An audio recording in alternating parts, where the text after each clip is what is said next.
బద్వేల్ పట్టణంలో బీసీ భవన నిర్మాణం చేయాలి. జూలై 26 శుక్రవారం బద్వేల్ పట్టణంలోని సక్సెస్ కంప్యూటర్స్ కార్యాలయంలో జరిగిన బీసీ కులాల ఐక్యవేదిక సమావేశంలో బద్వేల్ పట్టణంలో బీసీలు సమావేశముల చిన్న చిన్న శుభకార్యాలు ఏర్పాటు చేసుకున్నటకు అనువైన ప్రభుత్వ స్థలం ఎకరం కేటాయించి భవన నిర్మాణం చేయాలని యు వెంకటరమణ యాదవ్ అధ్యక్షతన జరిగిన సమావేశంలో కోరారు. ఈ కార్యక్రమంలో ముఖ్య అతిథిగా హాజరైన పూలే ఆశయ సాధన సమితి చైర్మన్ బద్వేల్ గురుమూర్తి మాట్లాడుతూ స్వాతంత్ర్యం వచ్చి 76 సంవత్సరాలు పూర్తయినప్పటికీ జనాభాలో 50% పైగా ఉన్న బీసీలకు నేటికి సమావేశంలో ఏర్పాటు చేసుకున్నటకు బద్వేల్ పట్టణంలో బీసీ భవనం లేకపోవడం బీసీల దురదృష్టకరమన్నారు. గత వైఎస్ఆర్ ప్రభుత్వంలో స్థానిక ప్రజాప్రతినిధులను అనేకసార్లు కలిసి వినతి పత్రాలు సమర్పించిన బీసీల పట్ల చిత్తశుద్ధి కనపరిచిన కనీసం ప్రభుత్వ స్థలం కేటాయించలేదని ఆవేదన వ్యక్తం చేశారు. 2006లో ఆనాటి తెలుగుదేశం ప్రభుత్వం బీసీ మినిస్టర్ కొల్లు రవీంద్ర రాష్ట్రంలో ఉండే ప్రతి జిల్లా మరియు నియోజకవర్గాలలో బీసీ భవనాలను కట్టించడానికి ఆదేశాలు ఇవ్వడం జరిగింది. కానీ ఆనాటి అధికారుల నిర్లక్ష్యం కారణంగా అవి పూర్తి స్థాయిలో అమలు జరగలేదు. బీసీల ప్రభుత్వముగా పేరుగాంచిన తెలుగుదేశం ప్రభుత్వం తప్పకుండా బీసీల ఐకమత్యం, చైతన్యం, అభివృద్ధి కొరకు బీసీ కమ్యూనిటీ భవనాల నిర్మాణం చేస్తారని ఆశాభావం వ్యక్తం చేశారు. ఎన్ బాలచెన్నయ్య యాదవ్ నియోజకవర్గం తెలుగుదేశం పార్టీ బీసీసీల అధ్యక్షులు మాట్లాడుతూ ప్రస్తుతం తెలుగుదేశం ప్రభుత్వం గౌరవనీయులు మాజీ ఎమ్మెల్యే కె విజయమ్మ, కడప జిల్లా టీడీపీ యువ నాయకులు మరియు బద్వేల్ సమన్వయకర్త కె రితీష్ రెడ్డి ఆశీస్సులతో బద్వేల్ పట్టణంలో బీసీ భవన నిర్మాణం త్వరలో జరుగుతోందని అన్నారు. బీసీలకు అన్ని రంగాల్లో తెలుగుదేశం ప్రభుత్వం ముఖ్యమంత్రి నారా చంద్రబాబు నాయుడు న్యాయం చేస్తారని విశ్వాసం వెలిబుచ్చారు. ఈ కార్యక్రమంలో టీడీపీ బీసీసీఎల్ రాష్ట్ర అధికార ప్రతినిధి కొలవలి వేణుగోపాల్, ఎంకేబీఎన్ఆర్ సాగర్, అఖిల భారతీయ మరాఠా పరిషత్ జాతీయ అధ్యక్షులు వంశరాజుల సంక్షేమ సంఘం నాయకులు కత్తి బ్రహ్మయ్య, పద్మశాలి సంఘం నాయకులు కె సింగారయ్య, బీసీ సంక్షేమ సంఘం రాష్ట్ర నాయకులు టి రామసుబ్బయ్య, వడ్డెర సంఘం నాయకులు వేముల రామయ్య, రజక సంఘం నాయకులు వి వెంకటరమణ, పూలే ఆశయ సాధన సమితి నాయకులు బీసీ బాలయ్య, యాదవ సంఘం నాయకులు తమ్గా బాలరాజు యాదవ్, వాల్మీకి సంక్షేమ సంఘం నాయకులు నల్లబోతుల పుల్లయ్య తదితరులు పాల్గొన్నారు. ఆ టయానికి మనం అక్కడ పోయేటటువంటి టీం తయారు కావాలి. కాబట్టి ఇక్కడ ఈ బాడీలో పని చేయడానికి మీరు ఎవరైనా కానీ ఇంట్రెస్ట్ చూపి నేను సమయాన్ని కేటాయించగలను, రాగలను అనేటువంటి వాళ్ళు మీ యొక్క సలహాలు ఇస్తూ కమిటీ ఏర్పాటు కావడానికి కూడా సలహాలు ఇవ్వచ్చు. రవీంద్ర గారు బీసీ మంత్రిగా ఉన్నప్పుడు ఆయన ద్వారా జారీ చేయబడిన ఒక లిఖితపూర్వ జీవో ఆర్డర్ ఇక్కడ ఉంది. మన గురువుగా తీసుకొచ్చారు దీన్ని. ఈ ఆర్డర్ ప్రకారంగా బీసీ భవనానికి తగిన స్థల సేకరణ కానివ్వండి, తర్వాత నిర్మాణానికి కావాల్సిన ఫండ్స్ కూడా ఇమ్మని చెప్పేసి కలెక్టరేట్ కు ప్రతి కలెక్టరేట్ సంబంధించిన కలెక్టర్లకు ఆర్డర్స్ ఇవ్వడం జరిగింది.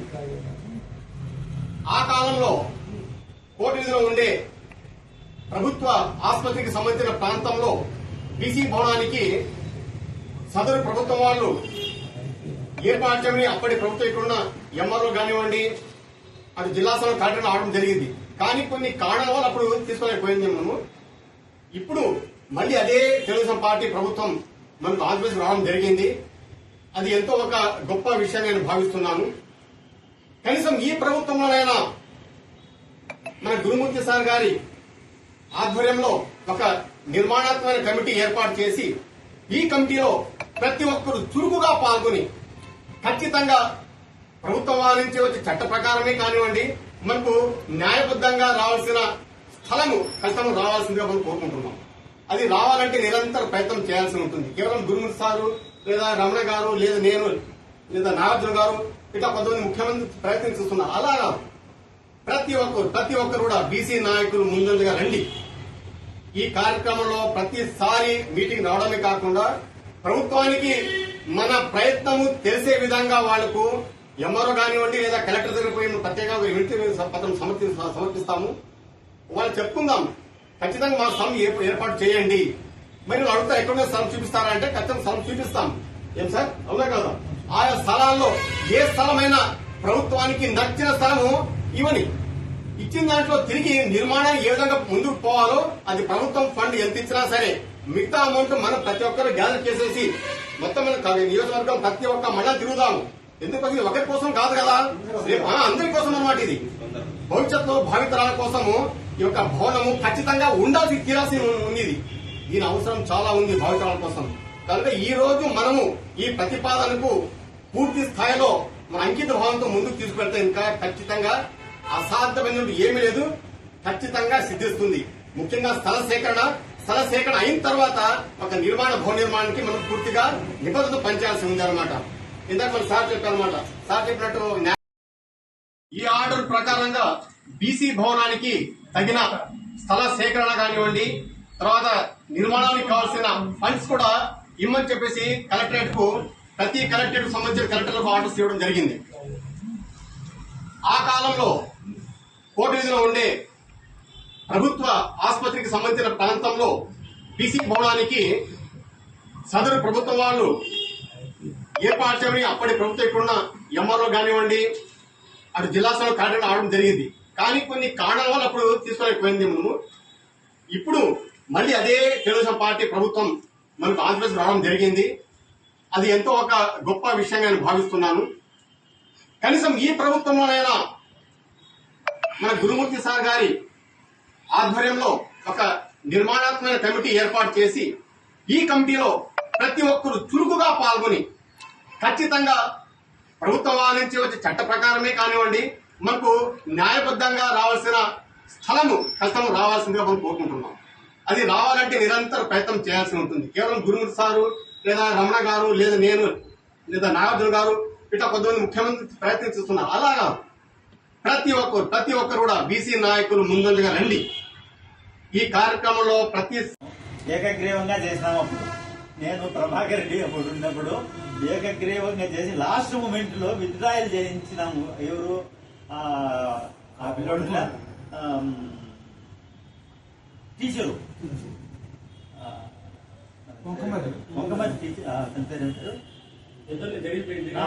ఆయనతో లాస్ట్ మూమెంట్ లో ఈమెతో పేద బీసీలుగా ఉన్నటువంటి వాళ్ళు లక్షలు ఖర్చు పెట్టి ఒక కళ్యాణ మంటపాలలో కార్యక్రమాలు చేసుకోలేనటువంటి వాళ్ళు చిన్న చిన్న కార్యక్రమాలు ఏమైనా చేసుకోవడానికి మరి 76 సంవత్సరాలు పూర్తి అయిపోయింది స్వతంత్రం వచ్చి.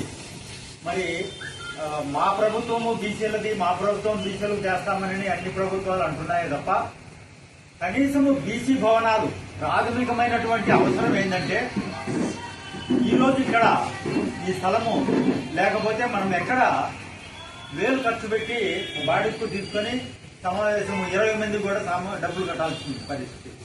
అటువంటి పరిస్థితి మనకు ఇక్కడ ఉంది. ఇక్కడే కాదు, రాష్ట్రంలో అన్ని చోట్ల కూడా అట్లే ఉంది. మరి కాబట్టి 2016లో ఆనాటి తెలుగుదేశం ప్రభుత్వం ఏం చేసిందంటే ఒక ఆర్డర్ పాస్ చేసింది. కొల్లు రవీంద్ర బీసీ మినిస్టర్ 2 తెలుగు రాష్ట్రాలు కంబైన్డ్ గా ఉన్నప్పుడు ప్రతి నియోజకవర్గంలో 1 ఎకరా స్థలము ప్రభుత్వ స్థలాన్ని కేటాయించి బీసీ భవనం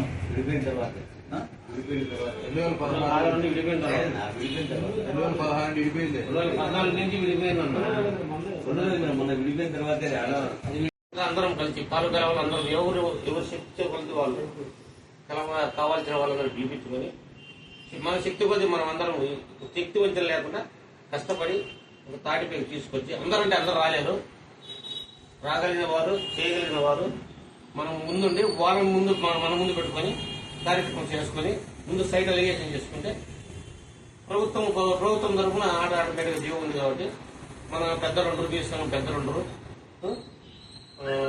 కొల్లు రవీంద్ర గాని, మన పార్టీ ప్రెసిడెంట్ ఇప్పుడు శ్రీనివాస్ యాదవ్ గాని, మన బీసీ సంఘ నాయకుడు కాబట్టి పార్టీ పదవి వచ్చింది. కాబట్టి మనం అందరం మన సమృద్ధిగా పోయి మాట్లాడుకొని ఇది కాకపోతే పార్టీ ఇంట్లో లేకుంటే మన పార్టీ నాయకులు కానీ మాట్లాడి స్థలం అలిగేషన్ చేసుకున్నారు, ఏర్పాటు చేసుకుని మళ్ళీ ఫండ్స్ గురించి మీరందరూ సలహాలు ఇచ్చి మీరు ఎవరెవరు పోవాలో ఎదుర్కోవాలి చూసుకుని ముందు ఆ సైట్ అలిగేషన్స్ చూసుకుని చెప్పినారు కదా నేను చెప్పినట్టు. కాబట్టి స్టేట్ అధ్యక్షులు కూడా శ్రీనివాస్ యాదవ్ అని గాజువాక అతను ఉన్న ఎమ్మెల్యే, అతను కూడా భారీ మెజార్టీతో గెలిచిన వ్యక్తి. కాబట్టి మన తెలుగుదేశం పార్టీ చంద్రబాబు నాయుడు గారు శ్రీనివాస్ యాదవ్ గారికి రాష్ట్ర అధ్యక్షుడు తెలుగుదేశం పార్టీ రాష్ట్ర అధ్యక్ష పదవి ఇచ్చారు. కాబట్టి అతని ద్వారా మనం పోయి బీసీలు అందరం పోయి మరి ఇది ఒక అర్జీ మాదిరి ఇచ్చి మాకు సహాయం చేయాలని కోరుకుంటూ, మళ్ళీ ఇక్కడ మెయిన్ ముందు బద్వేల్లో విజయమ్మ గారికి మరియు రితీష్ రెడ్డి గారి ఆధ్వర్యంలో వాళ్ళ దగ్గరికి పోయి మా సమస్య ఇది, మాకు ఇట్లా బీసీ భవనం కావాలి ఇక్కడ ముందు వాళ్ళ దగ్గరికి పోయి అందరము వాళ్ళ దగ్గర పర్మిషన్ తీసుకొని మళ్ళీ అక్కడికి పోయి అక్కడ కూడా మనము పోయి మాట్లాడుకోవాల్సిందిగా కోరుతున్నాము. రామారావు గారు మొట్టమొదటగా మనకు రాజకీయ భిక్ష పెట్టినటువంటి వాడు రామారావు. అప్పుడే మన బీసీలు ఎమ్మెల్యేలుగా, మరి జిల్లా పరిషత్ చైర్మన్లుగా, మరి సర్పంచుల కాడి నుంచి అన్ని స్థానిక సంస్థలు కానీ చట్టసభల్లో బీసీలు ఉండడానికి మరి ముఖ్యమైనటువంటి మహనీయుడు గొప్ప వ్యక్తి ఎన్టీ రామారావు గారు. ఆ తర్వాత చంద్రబాబు నాయుడు గారు వృత్తుల పనిముట్లు, తర్వాత బీసీ కార్పొరేషన్ల ద్వారా 2 లక్షల రుణం ఇచ్చి 1 లక్ష రూపాయలు సబ్సిడీ ఇచ్చినటువంటి ప్రభుత్వం చంద్రబాబు నాయుడు గారు. మరి ఇప్పుడు అదే ప్రభుత్వం బీసీల ప్రభుత్వంగా పేరు పొందినటువంటి అదే ప్రభుత్వం ఇప్పుడు మనందరం కూడా కోరుకున్నాం కాబట్టి ఇంత మెజార్టీ రాగలిగింది.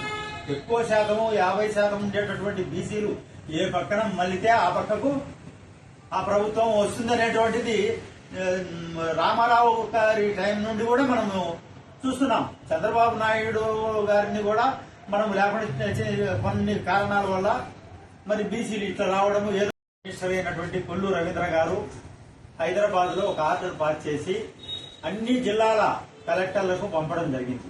ఇంజనీరింగ్ డిపార్ట్మెంట్ కూడా పంపడం జరిగింది. ఎందుకంటే ఎస్టిమేషన్ వేసి బిల్డింగ్లు కట్టమని. మరి అప్పటి అధికారుల నిర్లక్ష్యం వల్ల మనమేమో ఇక్కడ ప్రయత్నం చేసినాం.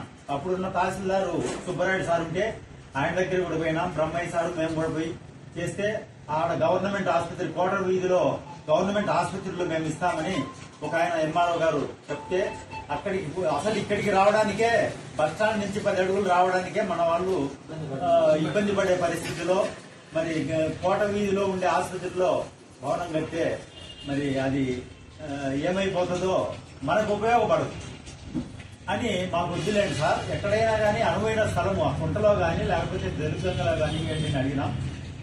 అది అట్లే కాలం గడిచిపోయింది. మళ్ళీ వైఎస్ఆర్సీపీ ప్రభుత్వంలో చాలా వరకు ప్రయత్నం చేసి కలెక్టర్ వరకు పోయింది. ఆర్డీఓకు ఆర్డర్ వచ్చింది. ఆర్డీఓ అట్లే కాలం గడిపేసి ఆయన అయిపోయింది. మరి ఆ ప్రభుత్వం కూడా వెళ్ళిపోయింది. ఆ ప్రభుత్వం బీసీల ప్రభుత్వం అని బీసీలను విడగొట్టడం తప్ప బీసీలకు ఏదైనా చేసినటువంటి ప్రభుత్వం కాదని ఖచ్చితంగా చెప్పగలం. ఎందుకంటే 56 కార్పొరేషన్లు పెట్టి ₹1 డబ్బులు బీసీలకు రుణాలు లేకుండా మరి విభజించి ఎటువంటి ప్రయోజనాలు బీసీలకు కలగజేయకుండా చేసినటువంటి ప్రభుత్వం ఏదన్నా ఉంది అంటే వైఎస్ఆర్సీపీ ప్రభుత్వం. అప్పుడు రాజశేఖర రెడ్డి గారు ఏదో ఫీజు రియంబర్స్మెంట్ కొన్ని కాలేజీ హాస్టల్ ఇచ్చాడు. కానీ ఈయన వచ్చిన తర్వాత మొత్తము అంతా అగ్రకులాల వాళ్లకు 10% రిజర్వేషన్ ఇమ్మీడియట్ గా అమలు చేయడం, మరి బీసీలకు ఉన్నటువంటి స్థానిక సంస్థల రిజర్వేషన్లు 34 నుండి 24కు తగ్గించడం తప్ప బీసీలకు జరిగినటువంటి ప్రయోజనం ఏమీ లేదు జరిగింది. కాబట్టి ఈ ప్రభుత్వంలో అయినా ఎందుకంటే ఆల్రెడీ వాళ్ళు బీసీ మేనిఫెస్టోలో కూడా పెట్టాడు. ప్రతి నియోజకవర్గంలో ప్రతి జిల్లా హెడ్ క్వార్టర్ లో బీసీ భవనాల నిర్మాణం చేస్తామని మేనిఫెస్టోలో పెట్టి చెప్పడం జరిగింది.